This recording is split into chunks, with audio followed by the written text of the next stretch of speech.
Hello అందరికీ, ఇవాళ మనం కందిపొడి ఎలా చేసుకోవాలో చూద్దాం.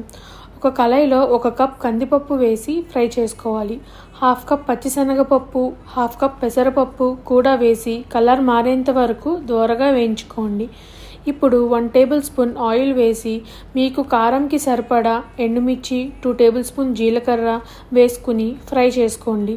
ఫ్రై చేసుకున్న మిర్చిని మిక్సీ జార్లో వేసి ఒకసారి పల్స్ చేసుకోండి. 2 టేబుల్ స్పూన్ కల్లుప్పు, 5 నుంచి 6 వెల్లుల్లి రెబ్బలు, కొంచెం చింతపండు వేసి ఒకసారి బ్లెండ్ చేసుకోండి. ఇప్పుడు వేయించుకున్న పప్పులు వేసి మెత్తని పొడిలాగా గ్రైండ్ చేసుకోండి. అంతే అండి. ఈ కందిపొడిని ఒక ముద్ద వేడివేడి అన్నంలో నెయ్యి వేసుకుని మరో ముద్ద ఆవకాయ వేసి కలుపుకుని తింటే చాలా బాగుంటుంది. ఈ కాంబినేషన్ని మీరు కూడా ట్రై చేసి ఎలా వచ్చిందో కమెంట్ చేయండి. Subscribe to tag kitchen. Thank you.